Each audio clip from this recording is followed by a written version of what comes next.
Hi, I'm going to present you a Qgis plugin to store and manage metadata in a PostgreSQL database.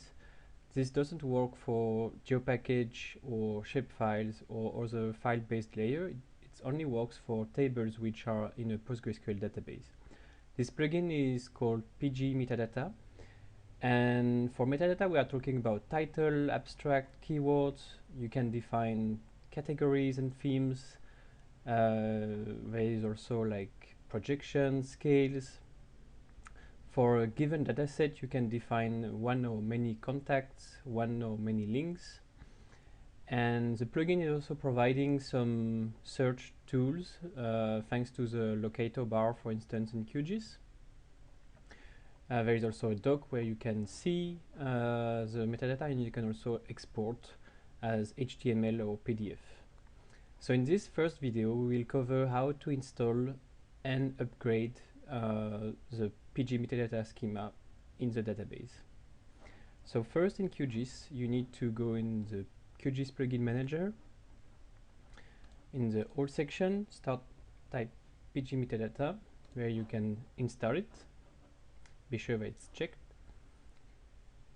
And PgMetadata is coming in a doc on the side, but first it's telling you that it doesn't found any PgMetadata schema.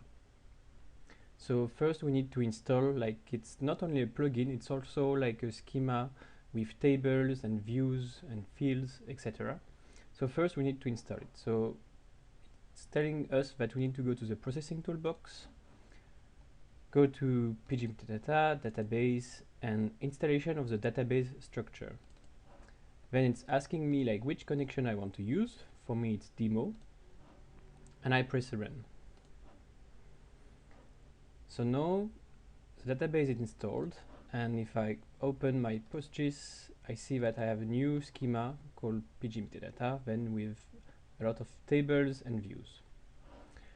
So every time you upgrade your plugin, you might need to upgrade the schema as well. Maybe like in this new version, we added like some tables, some fields, some views. We change a little bit the structure. So there is another algorithm called upgrade the database structure. And here you need to choose the connection again, use this checkbox to upgrade, you press run.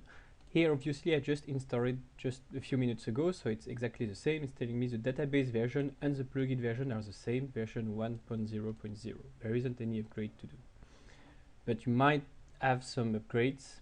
It doesn't like affect your data in the schema, it's only altering the structure.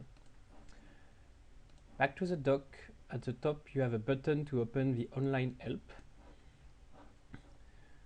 So you can find the short introduction, the longer description. There is also like the user guide, which has been split in 3 sections, like for the end user, for people who only want to open layers by typing keywords in the locator bar or the data source manager, how you can export to PDF or HTML. There is also the user guide for the GIS administrator, so it's what we are covering in this video: how to install the database, how to edit metadata, how to keep like the metadata up to date in the schema.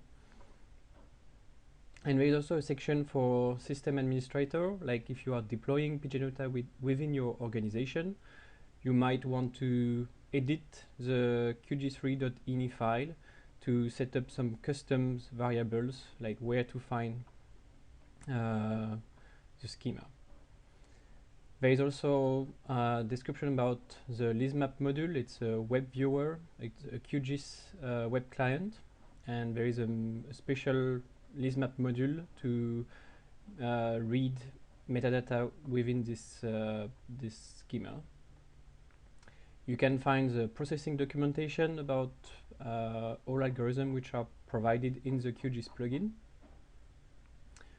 And mainly you can have like the database section here, and then you can have like an overview of all the tables which are included in the schema with comments and fields, and you can see the relationship, like it's pretty easy. You have a data set identified by table name, schema name, and then you have like different properties, and you have like 0 or many links and 0 or many contact. So the schema itself is pretty easy to be able to be used in another software, or to, if you want to run your own SQL queries to edit or to export the metadata contained into this schema. So back to QGIS. Now I have installed my database, and I need to generate the QGIS project. So if I go back to the processing toolbox, administration, I have the create metadata administration project. It's asking me like the connection and where I want to save the file. So I will choose here, PgMetadata demo. Okay, save, run. So it's generating me a project, but now I can open here. So it's loading all the layers and views from the schema. So it will able like to edit the metadata. There is also some views like information, table list, schema list, valid metadata, table comments, and there is also some warnings that it's we'll see later. But that's a project for like the GIS administrator to edit and view the metadata. It's not designed for final users. We will cover that in the next video.